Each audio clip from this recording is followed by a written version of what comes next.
우리가 누군가에게 이렇게 글을 쓰다가 이렇게 마쳤는데 깜빡 빠뜨린 것이 있을 수가 있습니다. 아, 중요한 건데 이게 빠뜨렸구나 이런 생각 들 때는 글 뒷부분에 추신이라고 쓰고 글을 첨부할 수가 있습니다. 요한복음 21장을 읽을 때 꼭 그런 생각이 듭니다. 요한복음은 20장 31절로 끝나는 게 자연스럽습니다.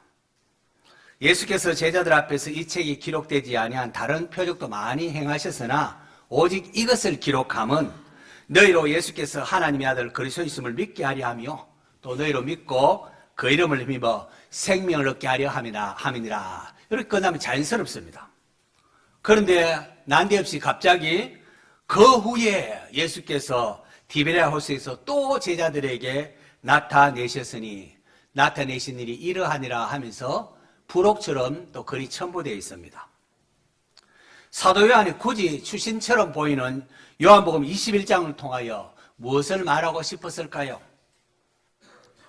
요한복음 21장은 예수님께서 부활하신 후에 세 번째 또 예수님께서 나타나신 일을 기록하고 있습니다.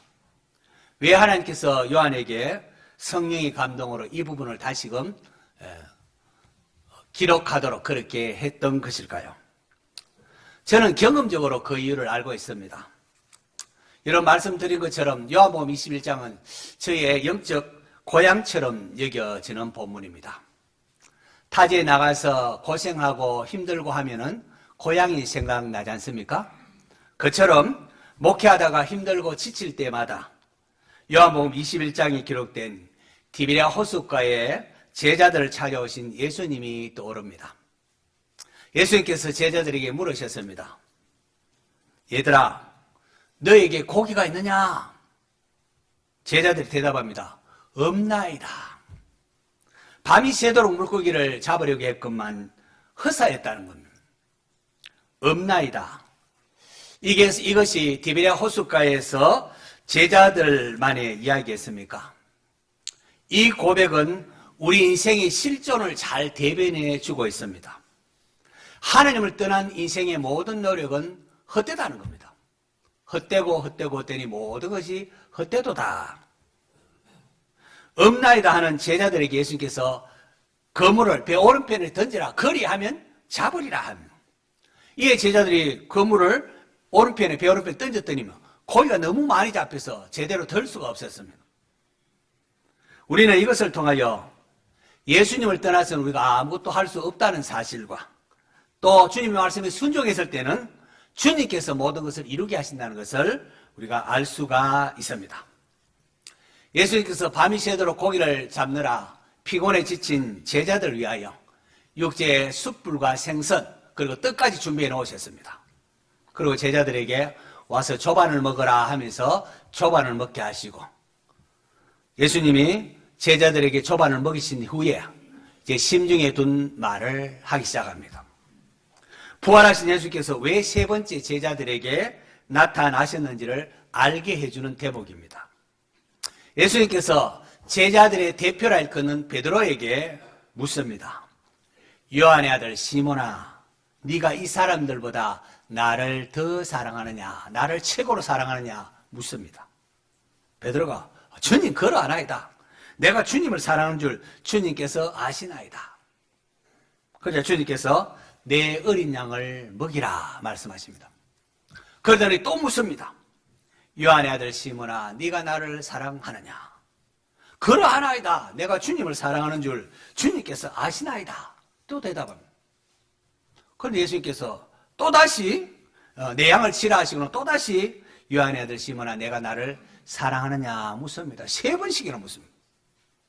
여러분, 왜 예수님께서 세 번씩이나 베드로에게 네가 나를 사랑하느냐 물으신 것일까요? 예수님이 귀가 어두워서 잘 들리지 않아서 뭐라고 했는지 그렇게 세 번 물으셨을까요? 아니면은 자기를 부인했던 베드로를 믿지 못해서 그렇게 세 번 물으신 것일까요?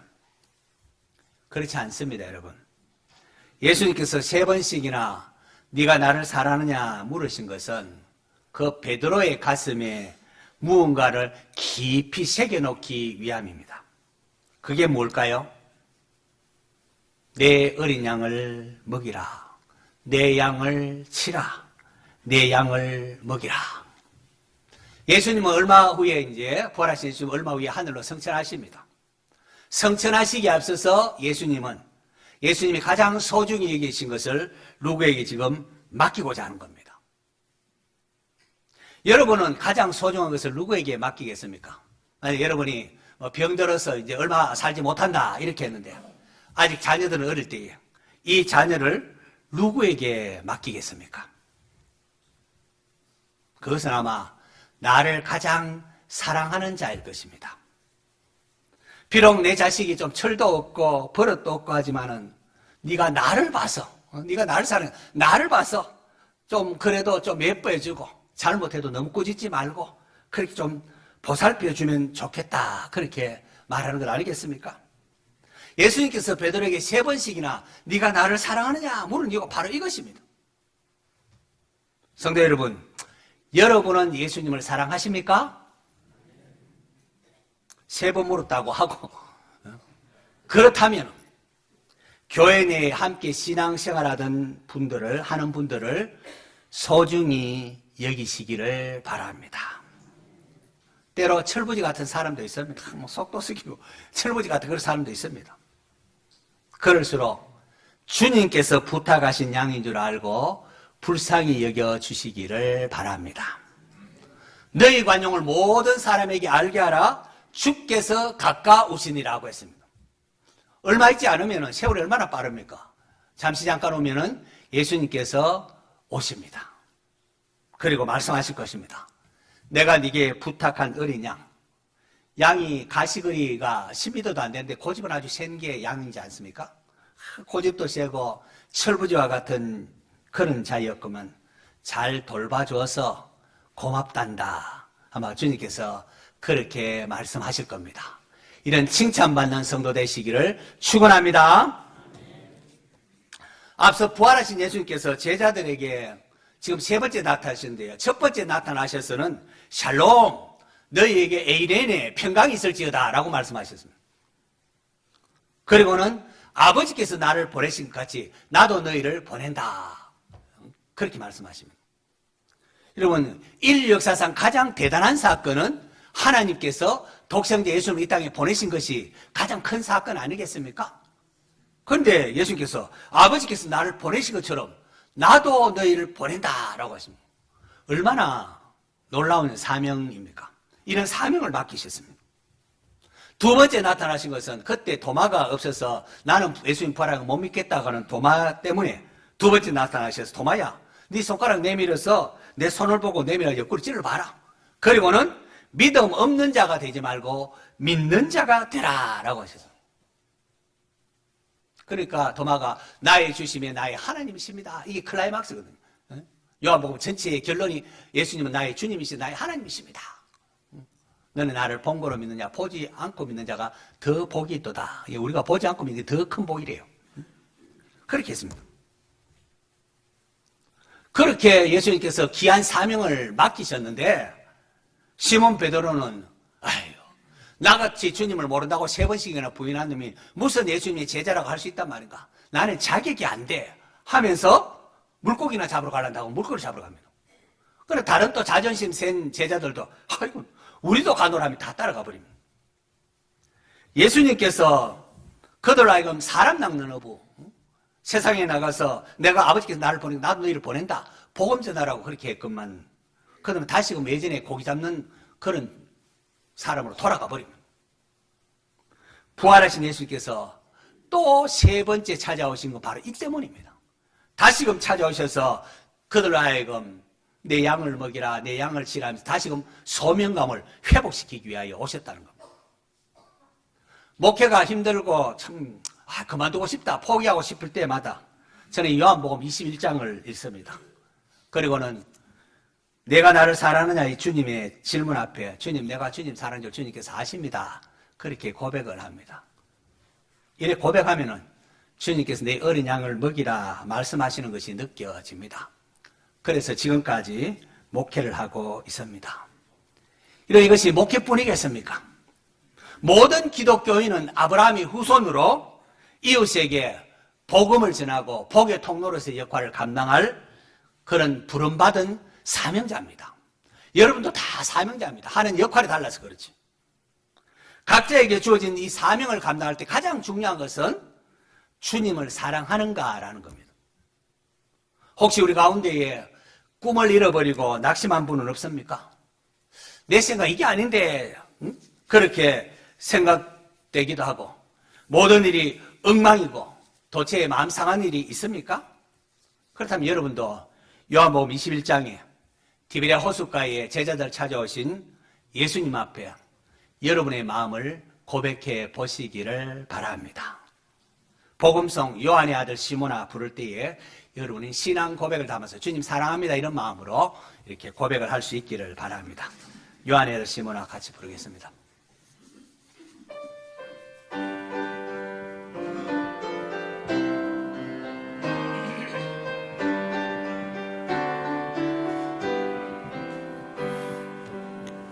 요한의 아들 시몬아,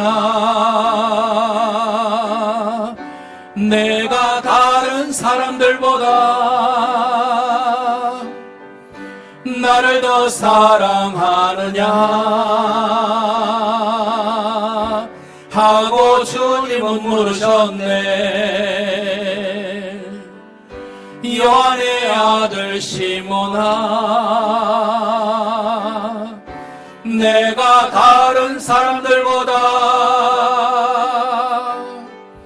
나를 더 사랑하느냐 하고 주님은 물으셨네. 그때 나는 주께 대답했네. 내가 주를 사랑하는지 주님께서 아십니다. 주님께서 내 마음을 아시리. 요한의 아들 시몬아, 내가 다른 사람들보다 나를 더 사랑하느냐 하고 주님은 물으셨네. 내게 오는 많은 양떼 내게 맡겨줄 테니 사랑하는 내 친구요, 많은 양떼를 부탁한다. 그때 나는 주께 대답했네. 내가 주를 사랑하는지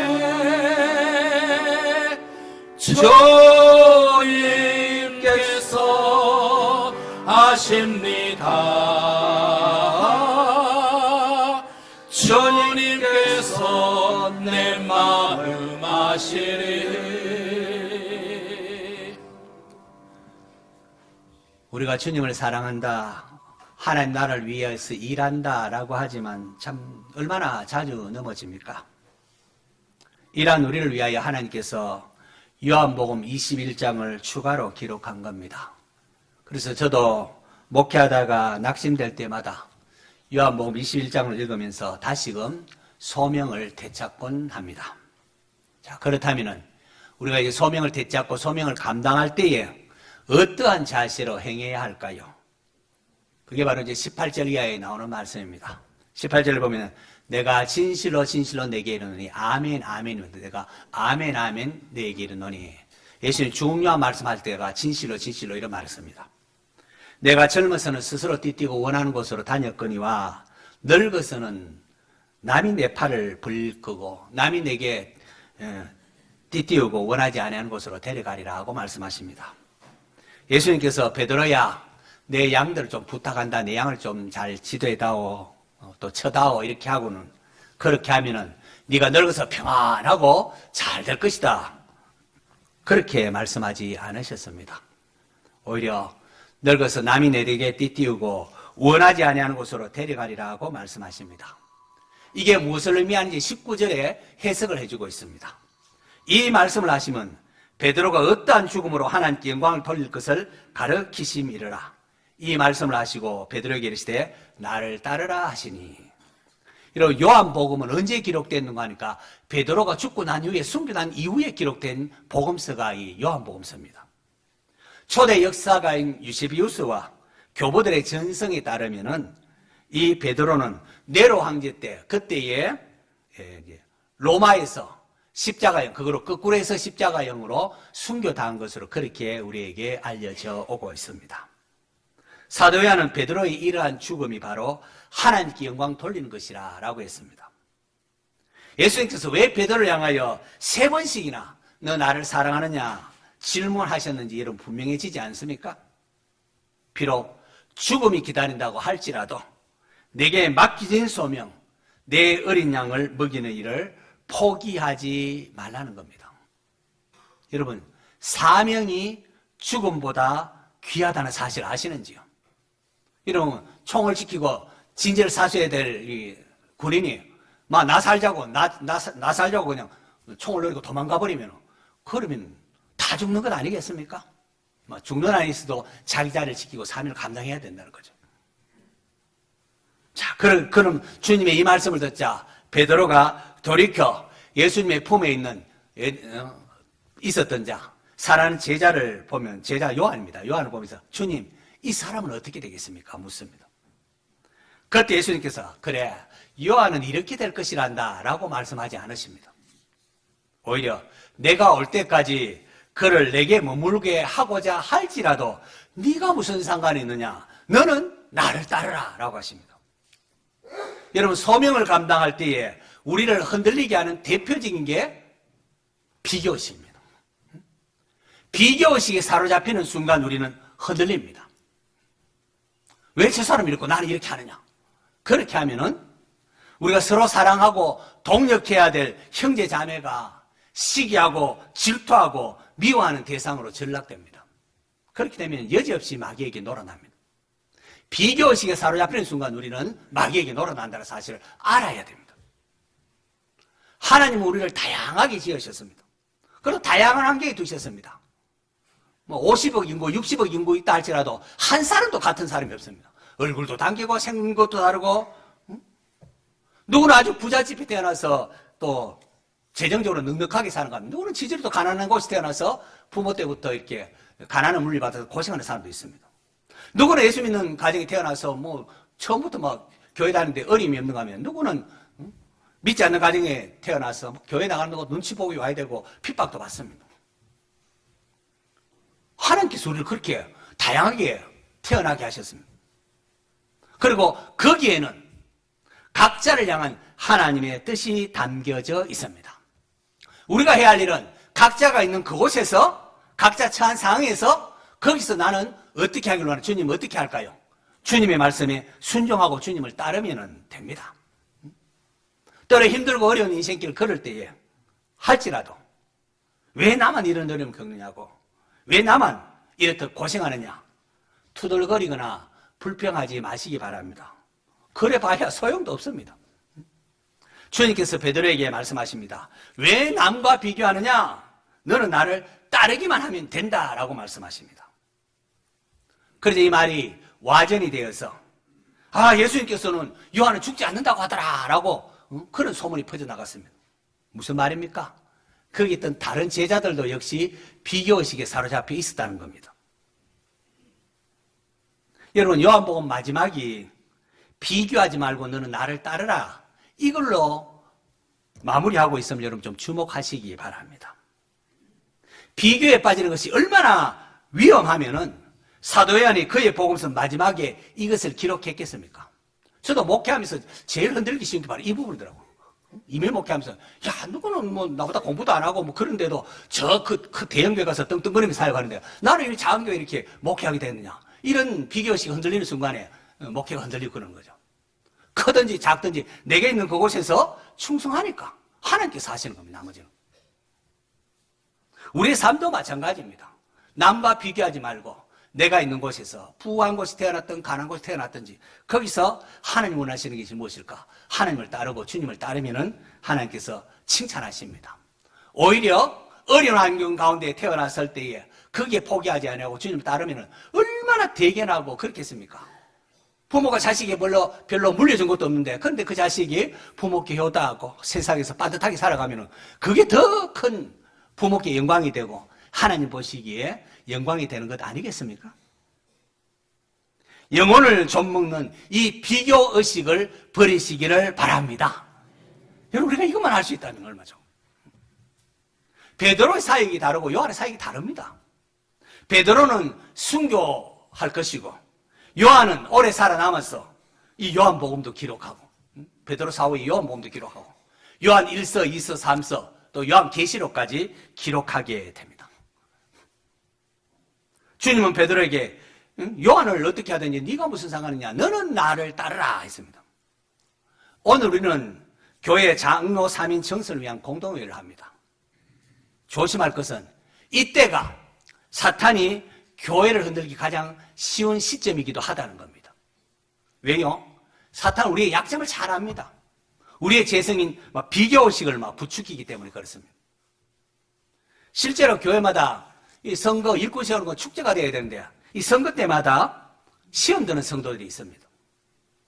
우리 교회도 예외는 아닙니다.